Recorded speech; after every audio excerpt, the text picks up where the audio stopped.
I'm Dr. Manuel Astruc. I'm a board-certified psychiatrist. I help entrepreneurs who are suffering from depression get back to being energetic, productive, and very confident. I hear from my patients all the time that they're tired of being an experiment. And what they're talking about is the fact that in psychiatry, the patients that I'm seeing are generally people who have failed to respond to the first medication that they have been put on. So we're doing what we call medication trials. So you have only 3 buckets of what we can do when someone has failed a medication, right? We can change doses of the medicines they're on. We can swap something out, or we can add something to augment. So within those 3 buckets, there's thousands of things that we can do. And when someone is not responding, our job is to call it, right? This isn't working, and start something different and give ourselves a runway, a period of time that we're going to do a trial. And oftentimes, what people say is, this feels like you're doing experiments on me. And I can certainly understand that, because we are trying things, and the bottom line is that by the time people are coming to see me, I'm the final court of appeals. We're trying to get people better. Now, medications are approved by the FDA for indications. So for instance, a medication like fluoxetine, also called Prozac, it has been approved by the FDA to treat depression and certain anxiety disorders, right? There are other medications that have been cleared or indicated by the FDA to treat, let's say, a seizure disorder. Now, along the way, we may find that a medication that treats seizures, so an example is carbamazepine, which is also called Tegretol, that along the way, while it's treating seizures, we find that it can help chronic pain, chronic nerve pain. And doctors are allowed to use medications for what we call off-label use once it's been approved by the FDA. The FDA no longer regulates how we use the medications. And when we find the medication is helpful for an off-label use, so carbamazepine was found to be incredibly helpful for nerve pain, we'll start to use it that way. Now, we also found serendipitously that carbamazepine was helpful for bipolar disorder. And initially it was used off-label for bipolar disorder. Is this experimental use? It certainly is. But when we find that there's a correlation and that it's helpful, we start to use medications in those ways. And we'll often explain to our patients, look, I'm using this medication that's indicated for seizures, for your chronic pain, or for your migraines, or for bipolar disorder. Off-label use is allowed by the FDA, and it's a standard of care that we have in the medical industry with the use of medications. There's one other nuance to talk about with medications, and that's insurances and insurance formularies. So an insurance company, in order to keep costs reasonable, they will determine out of 20 medications that can help depression, which one they're going to include in their formulary.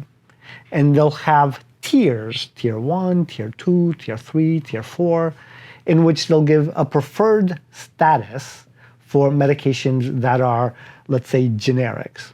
So fluoxetine or Prozac has been around for years and years, and many insurance companies will include this medication as a treatment for depression. And because it's generic and relatively inexpensive, they'll make it a tier 1 medication, which means that for the people who are covered by that insurance, they have a much lower copay. When we go to tier 2, tier 3, the copays will often goes up. And oftentimes, medications that are still approved by the insurance company, they're on the formulary. The insurance company will require a prior authorization if it's not a med that they have at the lower tier levels, right? So a prior authorization means that they will allow us to use this medication, but we have to justify it to the insurance company, and then they will grant approval or not.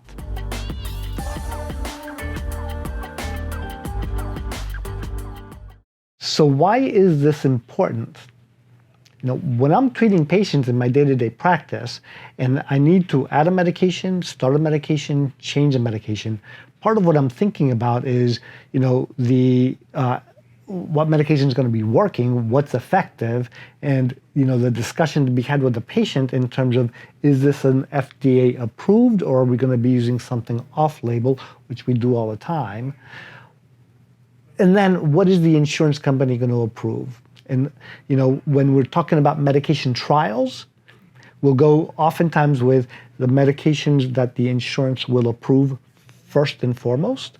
And then the prior authorization medications are the meds that will be allowed once we've used the first set of meds that an insurance company has on their tiers that are favored for them. So there's a lot of thinking that we're doing in terms of planning out a treatment and then communicating with the patient. Like, I'm starting here, I could start here, but that's not going to be approved by the insurance company, but that's okay. So if plan 1 doesn't work, we'll go to plan 2 and I can get prior authorization because we've tried plan 1.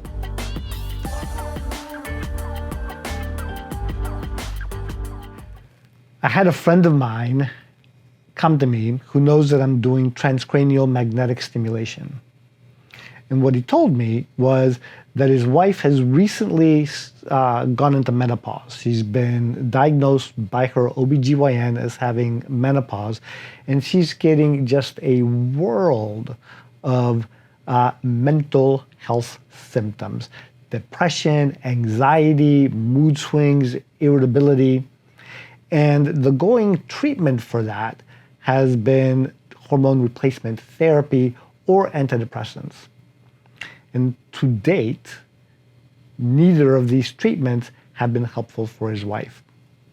So the question that he had for me was, you've got this machine, the transcranial magnetic stimulation. Do you think that would be helpful for my wife?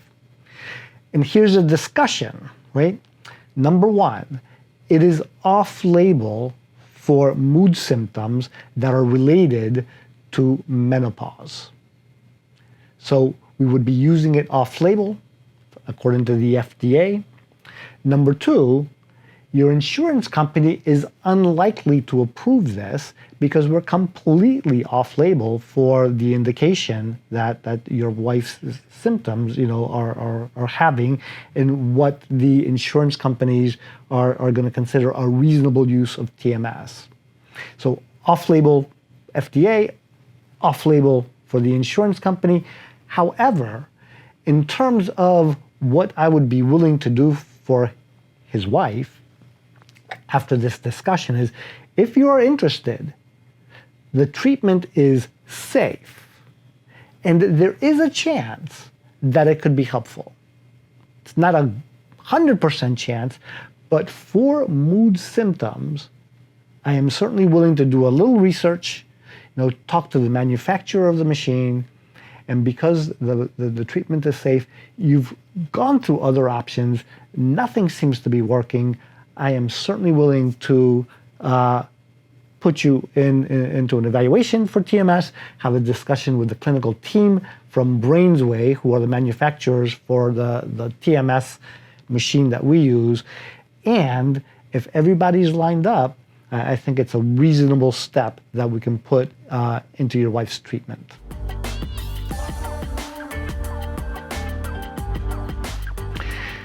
So the going message with the use of treatments is thinking about what's been approved by the FDA, what's been approved by the insurance company, what the treatment can actually do or not do, and the safety of the treatment, which is critical, right?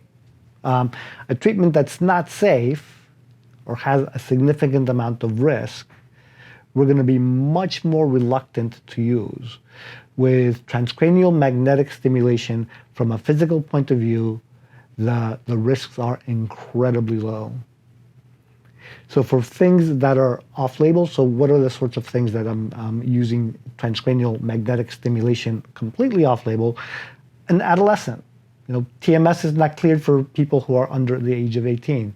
So we're currently treating a young woman who's 16 years old. Her parents found out about TMS.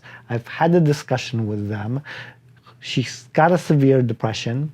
We know that the insurance company is not going to approve it. We know that it's off-label use according to the FDA. But because it's safe and because it's got a pretty good chance of being effective for her, everybody has signed on, and she's going through TMS and is actually doing incredibly well. So TMS, there's a lot of research going on that for things like attention deficit disorder, schizophrenia, bipolar disorder. And in the long run, there's going to be a lot more FDA-approved indications.